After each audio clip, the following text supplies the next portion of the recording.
संभाजीनगर जिल्ह्यातील कन्नड तालुक्यातील जळगाव घाट येथे परमपूज्य गुरुवर्य प्रभुनाथ महाराजांच्या पुण्यतिथीनिमित्त आयोजित अखंड हरिनाम सप्ताह आणि रामायण कथा सोहळ्याची भव्य सांगता झाली आहे।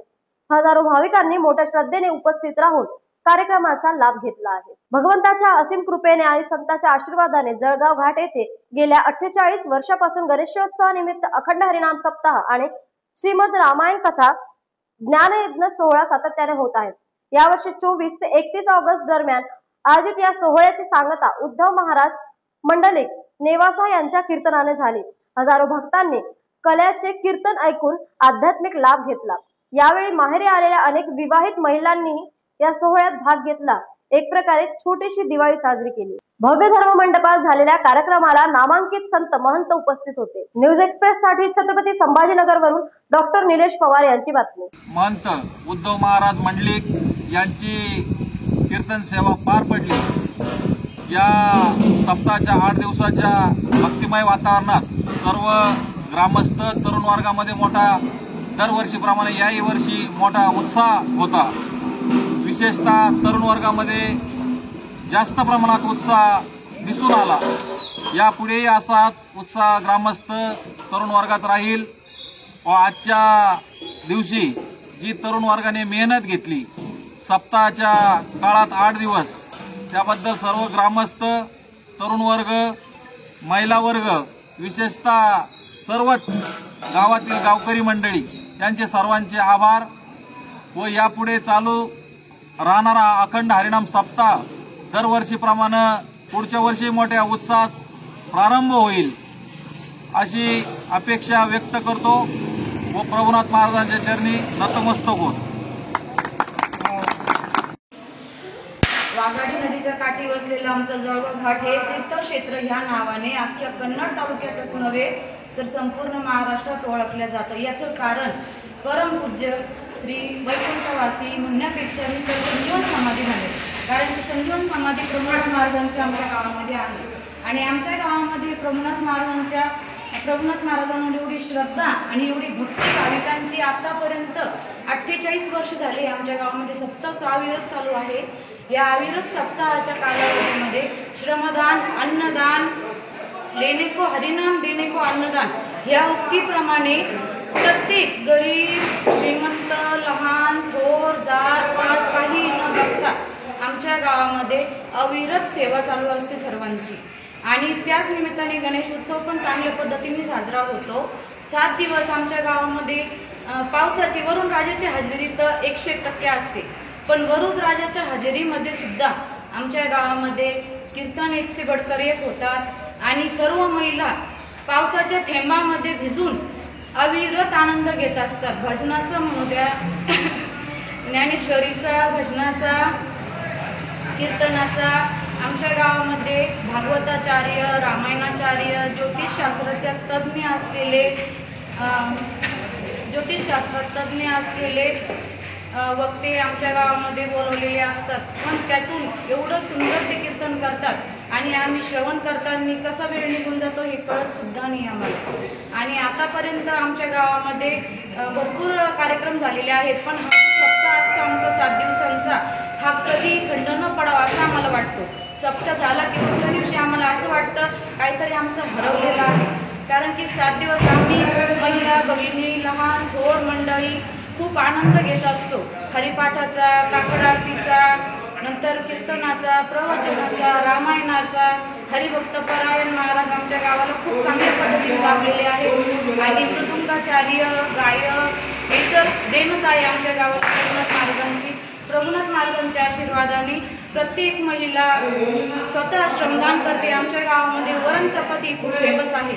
वरण चपाती फेमस असल्यामुळे आमच्या गावातील महिला खूप आनंदाने चपात्या करून देतात। सर्व भाविक भक्त छान पद्धतीने वरण करतात आणि चालू पावसात सुद्धा कोणालाही काहीच अडचण भासत नाही, न साऊंड सिस्टीमची अडचण भासत, न अन्नदान कमी पडत आमच्या गावामध्ये। आमच्या गावामध्ये येण्यासाठी ज्या लग्न होऊन गेलेल्या मुली आहेत त्या माहेरी येतात, तर त्या माहेरी 7 दिवस खूप आनंद घेतात। इथल्या सुना पण खूप आनंद घेतात। इथल्या सुना ज्या आहे त्या लेकीप्रमाणे प्रत्येक ज्ञानेश्वरी वाचन, काकड आरती, हरिपाठ प्रत्येक गोष्टीमध्ये सहभागी होऊन आपल्या स्वतःचं श्रमदान पण करतात आणि हरिनामाचा गजर तर 7 दिवस एवढा होत असतो. खूप आनंद होतो या गोष्टीचा. आमच्या गावामध्ये छान पद्धतीने आम्ही शिवाजी महाराजांचा पुतळा आता स्थापन केलेला आहे. खूप आनंद होतो. ज्या शिवाजी महाराजांमुळे आज प्रत्येक महिला मंदिरामध्ये येऊन भजन करू लागली, प्रत्येक मंदिरामध्ये भजन होऊ लागलं, प्रत्येकाला देवधर्माची आवड निर्माण झाली आहे शिवाजी महाराजांमुळे, संत तुकाराम महाराजांमुळे. त्यामुळे आमच्या गावामध्ये आम्ही खूप आनंदाने सर्वांच्या सहभागाने छानपैकी शिवाजी महाराजांचा पुतळा स्थापन केलेला आहे. रामकृष्ण. गावची एक महिला होते. आमच्या गावामध्ये दरवर्षी भाद्रपद कृष्ण प्रतिपदेला आमच्या गावातील सप्ताहाला सुरुवात होते. याही वर्षी भाद्रपद कृष्ण प्रतिपदेला आमच्या गावातील सप्ताहाची सुरुवात झाली. सकाळी 4 ते 6 काकडा, 6 ते 7 विष्णू सहस्रनाम, 7 ते 12 पारायण, 12 ते 3 प्रवचन, 3 ते 4 रामायण, 4 ते 6 हरिपाठ, 6 ते 9 अन्नदानाचा कार्यक्रम असतो. दरवर्षीसारखी याही वर्षी आमच्या गावातील सर्व मंडळींनी अन्नदानाचं खूप योगदान दिलं. सर्वांना लहान ते मोठ्यापर्यंत अन्नदान मिळालं आणि अन्नदानाचा कार्यक्रम झाल्यानंतर 9 ते 11 कीर्तनाचा कार्यक्रम असतो. यावर्षी आमच्या गावामध्ये गाजलेले कीर्तनकार होते. पूर्ण भागवताचार्य खूप आलेले कीर्तनकार होते आणि म्हणजे खूप चांगल्या प्रकारे असा आमच्या गावातला उत्साहात हा कार्यक्रम साजरा होतो. आणि 7व्या दिवशी असा हा पूर्ण दिनक्रम चालू असतो. अन्नदान वगैरे, ज्ञानेश्वरी पारायण, काकडा, सर्व काही असतं. विविध महिला गावागाव येतात. खूप भाविक आमच्या गावामध्ये येतात आणि ते सांस्कृतिक गाणे वगैरे म्हणतात, देवांचं भजन वगैरे करतात आणि प्रत्येक संध्याकाळी कीर्तन असतं. त्या कीर्तनाला पण भरपूर जण हजर असतात. असं काही नाही की जेवण वगैरे झालं की घरात झोपून राहायचं, असं काहीच नसतं. सर्व वृद्ध मंडळी सर्व असतात. थोडा आमचा सप्ताह पूर्ण पावसात असून सुद्धा सर्वजण या कुठल्याही गोष्टीपासून वंचित राहत नाही. अगदी अन्नदानापासून तर ज्ञानदानापर्यंत. आणि नंतर 7व्या दिवशी आमच्या गावामध्ये मिरवणूक निघते.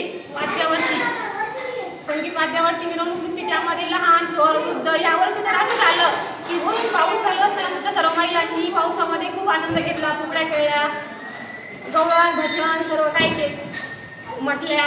खूप छान सप्ताह पार पडला यावर्षी आणि दरवर्षी अशीच पार पडो अशी ब्रह्मचर्याची प्रार्थना. धन्यवाद. आणि 8व्या दिवशी सकाळी म्हणजे अष्टमी भाद्रपद कृष्ण अष्टमीला आमच्या गावामध्ये काल्याचं कीर्तन असतं. त्यामध्ये खूप काही सांगितलं. आमच्या गावामध्ये कळसाची पद्धत आहे. घरोघर कळस. आज माझ्या घरी तर उद्या तुझ्या घरी तर त्याच्या घरी, असं कळसाची पद्धत आहे. तर आम्ही ती पूर्णपणे 1 वर्ष झालं तशी पार पाडली आणि हे पुढं चालू ठेवणार आहे. आम्ही मंदिराची स्वच्छता करतो. मंदिरातले पूर्ण देवतांना आंघोळ वगैरे, कपडे वगैरे ते धुवून दुसऱ्याच्या घरी तो कळस नेऊन देणे ही दिनक्रम चालू आहे आमच्या गावामध्ये 1 वर्षापासून. आणि मेन म्हणजे 1 वर्षामध्ये असं कोणीही आलं नाही की त्यांनी खंडना दिली. बरोबर हा कार्यक्रम चालू आहे आणि चालू ठेवणार. आणि कीर्तनामधून खूप काही सांगितलं त्यांनी. मराठा समाजाच्या मनोज रंगे पाटलाचं जे चालू आहे त्याबद्दल सांगितलं. आणि कष्टाशिवाय कुठल्याच गोष्टीला पर्याय नाही. कष्ट केलं तर होतं. आणि मनात काही असलं तर जेव्हा आपली मनापासून इच्छा असते तेव्हाच काही आपल्याला साध्य होतं, असं त्यांचं म्हणणं त्यांनी त्या काल्याच्या कीर्तनातून व्यक्त केलं. आणि तुमच्या गावामध्ये खूप असं छान सगळं काही आहे. समाधी लाभलेली आहे आपल्या गावामध्ये. संतजनांची पाय लागलेली आहे आपल्या गावाला, असं त्यांनी सांगितलं. आणि आमच्या गावामध्ये एवढे दिवस छत्रपती शिवाजी महाराजांचं छोटंसं वरण राहिलं छोटंसं मंदिर होतं. तर आम्ही ह्या वर्षी पूर्ण गावातील दरवर्षी एवढे दिवस छोटंसं मंदिर होतं, पण आम्ही ह्या वर्षी सर्व गावातील मंडळींनी मदत सहकार्य करून आम्ही खूप मोठं स्मारक उभारलं आणि त्यांचं खूप मोठा अनावरण सोहळा केला. आणि खूप मोठं स्मारक आहे आमच्या आमच्या गावात त्यांच्या कळसात शेवटच्या दिवशी सप्तमीच्या दिवशी आम्ही आमच्या गावामध्ये पूजा होते. रघुनाथ महाराजांची समाप्ती सप्तमीची पूजा असते ना पुण्यतिथी, त्या दिवशी पूजा होते ना, तर त्या दिवशी आम्ही त्या शिवाजी महाराजांच्या स्मारकाच्या कळसाची पण मिरवणूक केली आणि त्यांची प्राणप्रतिष्ठा केली असं करून समजावं लागेल. प्राणप्रतिष्ठा केली आणि असा आमचा 7 दिवस